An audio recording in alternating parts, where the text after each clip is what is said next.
हाँ जी दोस्तों, कैसे हैं आप सब लोग। तो सबसे पहले खुशखबरी उन लोगों के लिए जो लोग वेट कर रहे थे मोरक्को के ई वीज़ा ओपन होने का। काफ़ी अरसे से सुनने में आ रहा था कि मोरक्को जो उनसे अपना ई वीज़ा ओपन करेगा कि लोग घर बैठे ही अप्लाई कर लें। तो अभी इसी मंथ इन्होंने 10 जुलाई 2022 से ये प्रोसेस स्टार्ट हो गया है। आप अब जाके ऑनलाइन उनकी वेबसाइट के ऊपर अप्लाई कर सकते हैं। तो इस वीडियो के अंदर मैं आपको बताऊंगा डिटेल से कि ये जोन सी फैसिलिटी है किन लोगों के लिए है, कौन लोग जो उनसे ई वीज़ा हासिल कर सकते हैं, इसकी प्राइस क्या है, कितना टाइम लगेगा, क्या क्या चीज़ें आपको चाहिए। तो इस वीडियो के अंदर मैं आपको सारी चीज़ें डिटेल से बताऊंगा।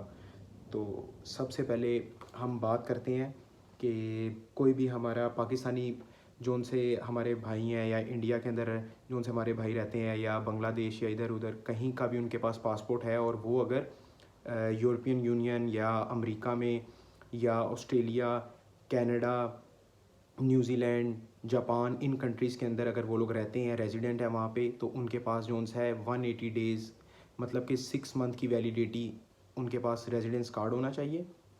और अगर उनका कार्ड जोन सा है 6 मंथ तक वैलिड है तो वो जोन सा है अप्लाई कर सकते हैं और घर बैठे ही अपना वीज़ा हासिल कर सकते हैं।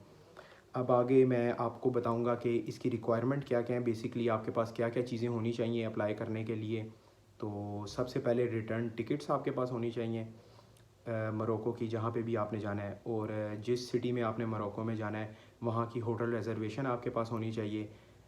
और उसके अलावा 70 जोन्स है यूरो पर डे के हिसाब से आपके अकाउंट के अंदर बैलेंस होना चाहिए।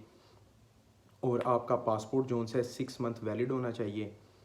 और आपका जो रेजिडेंस कार्ड है यूरोपियन यूनियन का या ऑस्ट्रेलिया, कनाडा, यूएस कहीं पे भी आप रहते हैं, वो रेजिडेंस कार्ड भी आपका जोन है 6 मंथ वैलिड होना चाहिए।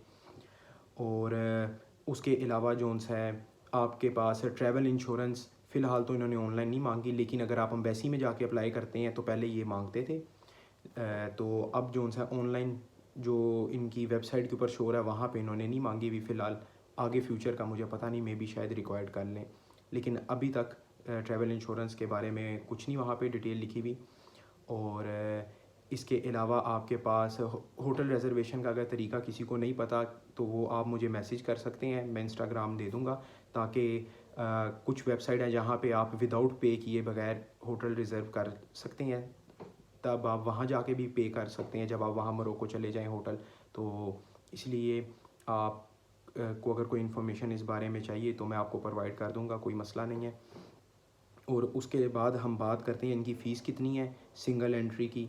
और इसकी दो कैटेगरी हैं बेसिकली, एक है स्टैंडर्ड वीज़ा, दूसरा है एक्सप्रेस वीज़ा। तो स्टैंडर्ड वीज़ा जोन सा सिंगल एंट्री है, एक्सप्रेस की भी सिंगल एंट्री है। अब दोनों में फ़र्क क्या है? फ़र्क ये है कि जो स्टैंडर्ड वीज़ा अगर आप अप्लाई करेंगे तो वो 3 बिज़नेस वर्किंग डेज़ लगाएगा। तीन तीन बिज़नेस वर्किंग डेज़ के अंदर आपको उसका वो वीज़ा आ जाएगा। और अगर आप एक्सप्रेस अप्लाई करते हैं उसके अंदर आपका एक बिज़नेस जोन सा है वर्किंग डे अगर हम अकाउंट करें तो 1 वर्किंग डे के अंदर ही आपको मिल जाएगा। अब इनकी अगर हम पैसों की बात करें तो ये जोन सा है 770 जोन से है मोरक्कन दिरहम जिसको हम लोग कहते हैं, ये उसकी फ़ीस है। यूरो में अगर हम देखें तो 74 टू 75 यूरो बनते हैं। पाकिस्तानी रुपीज़ में बात करें तो तकरीबन 17,000 रुपये पाकिस्तानी रुपीज़ में। इंडियंस की बात करें तो 6,000 इंडियन रुपीज़ बनते हैं। और अगर हम एक्सप्रेस वीज़े की बात करें तो वो जोन सा है पाकिस्तानी रुपीज़ की बात करें तो 24,000 आपने पे करना है, तो एक ही वर्किंग डे के अंदर आपका वीज़ा आ जाएगा। अमूमन उसी सेम डे में ये आ जाता है। और अगर इंडियन रुपीज़ की बात करें तो ये जोन से बनते हैं 8,600 तकरीबन बनते हैं आलमोस्ट। तो इसके अंदर जोन सा इसकी वैलिडिटी जोन सी है वीज़े की वो है 180 डेज़। और मैक्सिमम जोन सा है 30 डेज़ आप वहाँ पे स्टे कर सकते हैं। मतलब कि 30 डेज़ तक ये जोन सा है सिंगल एंट्री है, ये ऑनलाइन जोन सा ई वीज़ा है। और इसके बाद जोन सा है और मज़ीद इन्फॉर्मेशन आपके लिए ये है कि बहुत ही अच्छी मोरक्को कंट्री है। वहाँ पे असल में उन लोगों ने ये इस ई वीज़ा इसलिए किया ताकि ज़्यादा से ज़्यादा टूरिज़म वहाँ पे एक्सटेंड करें वो लोग, ताकि ज़्यादा से ज़्यादा लोग इजीली आ सकें। क्योंकि पहले जो सा टाइम लगता था, हमें एम्बेसी जाना पड़ता था, एम्बेसी वाले जो सा डॉक्यूमेंट सबमिट करते थे, फिर हमें उनके लिए 4 to 5 वर्किंग डेज़ वेट करना पड़ता था, वो आगे से रिप्लाई करते थे। ये सारी झंझटें अब जोन सी ख़त्म हो गई हैं। अब इजीली घर बैठे जोन सा हम अप्लाई कर सकते हैं, फ़ीस ऑनलाइन पे करनी है हमने और जोन सा वीज़ा हमें आ जाएगा। बाकी और किसी को डिटेल चाहिए इस बारे में, वो बाकी मैं डिस्क्रिप्शन के अंदर सारी दे दूंगा कि और मज़ीद सारी किस किस कंट्रीज़ का रेजिडेंस अगर आपके पास है तो वो सारी डिटेल मैं डिस्क्रिप्शन में दे दूंगा, आप वहाँ से भी देख सकते हैं।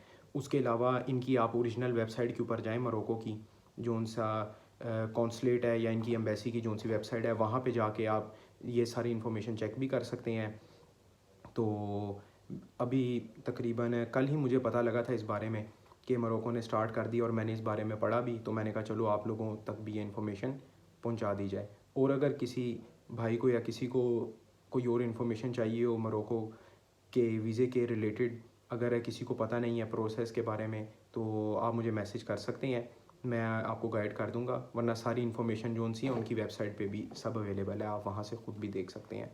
तो इसी तरह आप जो उनसे हमारे साथ टच में रहें और सब्सक्राइब करना मत भूलें, ताकि फ्यूचर के अंदर और भी जो उनसी वीडियो आप तक सबसे पहले पहुंच सकें और हम आपको और भी चीज़ों के बारे में आगाह करते रहेंगे।